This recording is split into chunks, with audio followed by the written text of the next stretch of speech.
It's a common saying that only 5% of the Earth's oceans have been explored. The other 95% has remained hidden beneath the crushing depths where no man ever dared venture. That was until a team of brilliant scientists working together with Phil Newtenton developed a new version of his previously commercialized exosuit, one capable of allowing a man to roam the ocean depths of up to 4,000 meters deep. I've been a professional diver for most of my adult life. There was something about the ocean's mysteries that attracted me.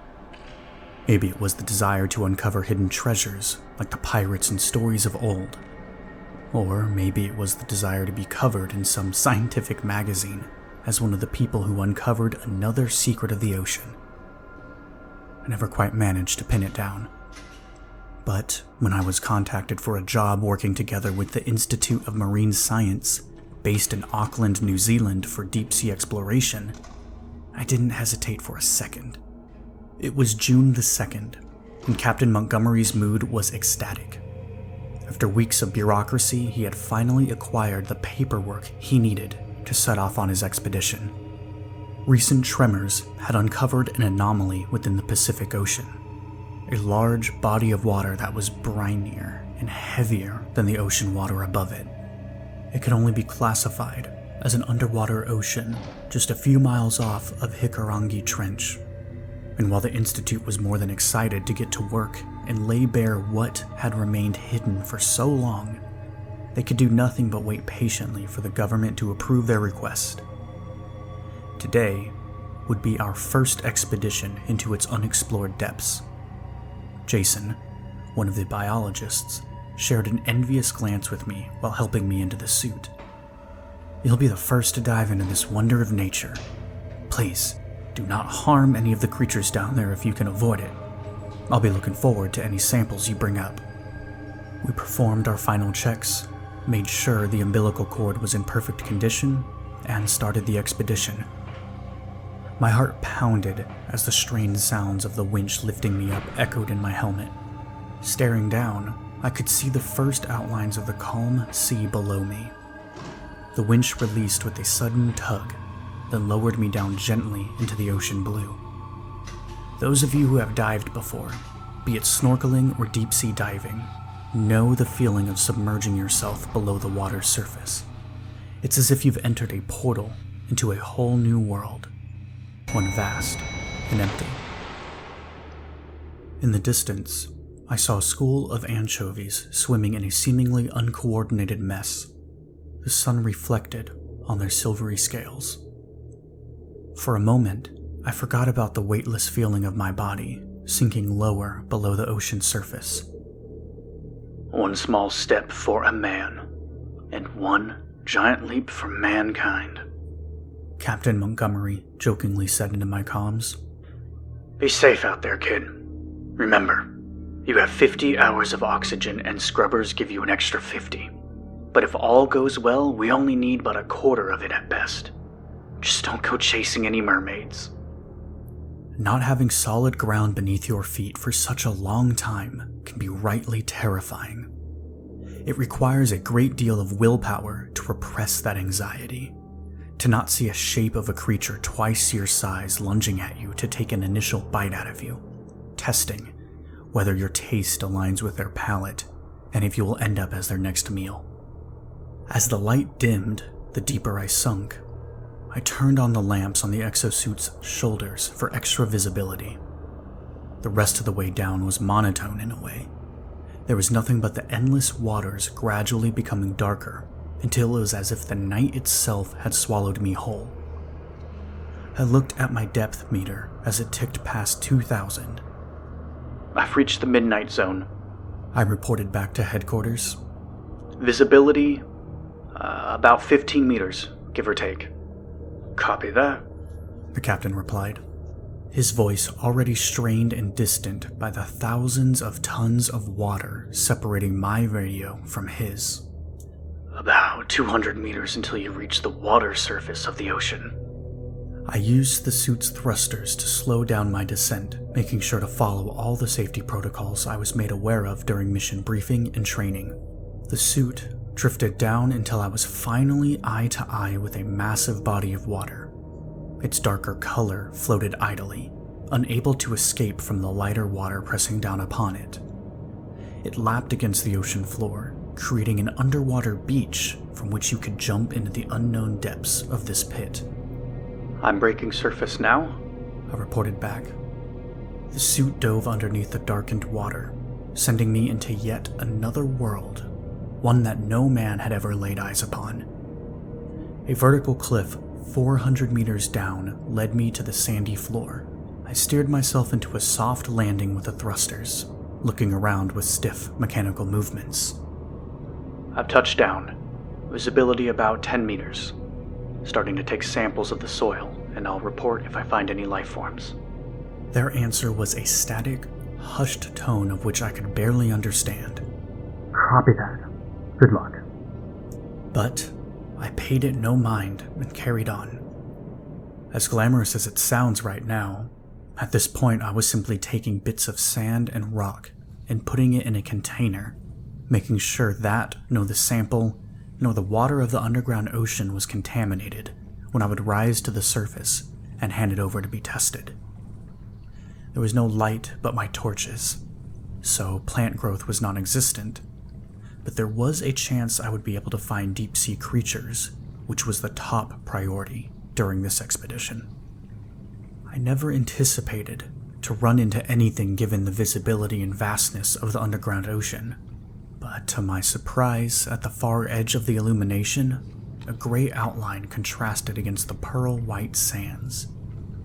I approached the object, caution drawing over my body. I stopped about 5 paces away from it. A lifeless, grotesquely misshapen eel about the size of my leg laid on the ocean floor. Tiny dots that resembled eyes staring blankly into mine. Its stunted snout parted slightly as if it were to say something. Needle-like teeth glistened in the beam of my flashlight. I can't really tell you what felt more terrifying, that its lower half was ripped to shreds, or that the wounds looked fresh. My eyes darted around looking for anything that would have caused this. The visor of my helmet started fogging up as my breathing grew faster and more erratic. I quickly moved to secure the lifeless corpse using one of the bigger hazard bags that came down with me, my focus constantly shifting between the lifeless corpse and the dark, endless expanses before me. From the corner of my eye, I saw a black, veiny tendril slithering over my helmet. I heard a knocking sound from the back of my head and strenuously managed to turn around, only to come face to face with what would become my worst nightmare. A black, ghoulish creature, no larger than a child, hissed violently as soon as it was basked in the light my suit cast out. Bony, slender hands ending in knife-like claws protected its face, whilst it swept its tail to get away from me. I kept aiming the beam of light at it, but it was simply too fast for me to keep up with. It swept out of my line of sight, and before I could react, I heard a bashing to my side.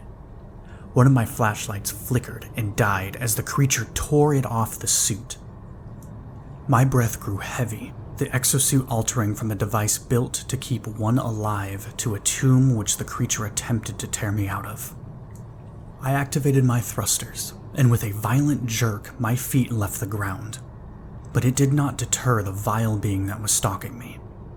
I managed to capture it within the light for a brief second before it wrestled free from the illuminated clutches.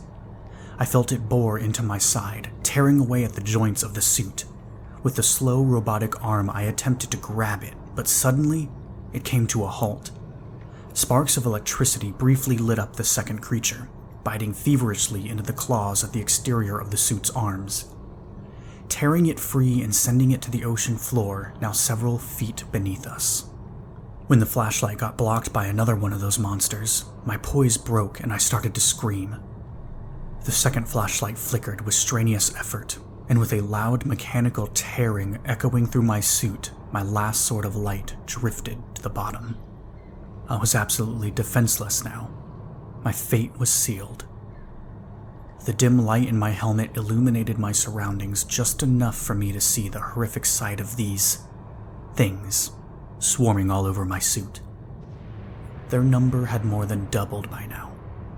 I could hear them tearing at the joints of my suit, biting into the titanium plating and finding a way inside. Their claw-like fingers scratching at my visor, blurring everything into a tangled black mass, hungering for my flesh. There was nothing I could do. My begging and pleading fell on deaf ears. Outside, I could hear the tearing and moaning of my suit ready to give out, failing under the immense pressure of the ocean's crushing depths. I closed my eyes, praying silently and hoping that the water would get to me first, that I'd be able to drown before I'd feel hundreds of claws digging into my flesh, ripping me open as I screamed my last unheard wails of agony. I don't know how long had passed, nor can I say when exactly I realized that my surroundings were completely silent again. But when I opened my eyes, I released a gasp of pure, unadulterated relief. The faintest glimmer of sunlight was caressing my face, and the shine only got brighter as the winch pulled me up further by my umbilical. Below me, the dark waters loomed threatening. Its creatures basked and bound by the darkness it provided. Everything that happened after was a blur. The rhythmical squawking of seagulls woke me up a day later. I opened my eyes, the bottom of my view restricted by an oxygen mask which I promptly took off. I rubbed my head, my aching head, pensively going over the horrifying memories that still lingered in my head. It must have been CO2 poisoning. Damn mechanics didn't properly check the suit. I could have died, goddammit. At least they hadn't messed with the carbon detector. The alarm it had sent to headquarters is likely what caused them to winch me up when they did. I took a moment to calm down, put on my clothes, and decided that some fresh air in the sun would do me good. The instant I stepped outside, the sun kissing my face and the cool ocean breeze perked me up right away. I took a stroll on the deck, searching for anything I could help with, but the crew all looked at me with weary eyes. Even Captain Montgomery, who to this point always had a corny joke to share, greeted me with a solemn nod. I finally managed to get a hold of Jonas and asked him if the samples came up with anything. He smiled at me, hiding a discomfort that was clearly plastered on his face. "We're going back to shore in about an hour, so we'll be doing tests once we've reached the mainland." I looked at him in disbelief. The expedition was supposed to take 4 days. When I asked him if he knew the reason for our premature return, I caught him sharing a quick glance with the captain, who sternly nodded no. He looked back at me, casting his eyes down as to shield them from my questioning look, and answered that he had no idea why we were leaving so soon. Feeling slightly frustrated, I went below deck. My stomach had been growling for the last hour, and I was ready to eat a 10-course meal. I passed through the storage facility, already mentally preparing my stomach for the slop that our cook had tossed together. That's when I saw it. In horrified disbelief, I stared at the exosuit. It had been taken apart and set aside, but no feat of engineering could ever hide the claw marks digging deep into the outer shell of the suit, the flashlights missing and the arms twisted into a tangled mess.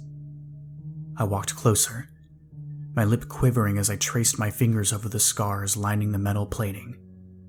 I dug my finger into the teeth marks that were buried deep into the joints, having torn off a fair few pieces of the exterior rubber joint seals. Dread flushed over my body as I was reminded of the horrible reality that I just experienced, and no amount of carbon dioxide poisoning could have made me dream up those creatures. The moment I set foot on the shore of New Zealand, I left the company and never once contacted them again. And to those of you with dreams of uncovering the secrets of the Earth's oceans, for your own safety, never descend to where the light can't reach you. Some secrets are not meant to be uncovered.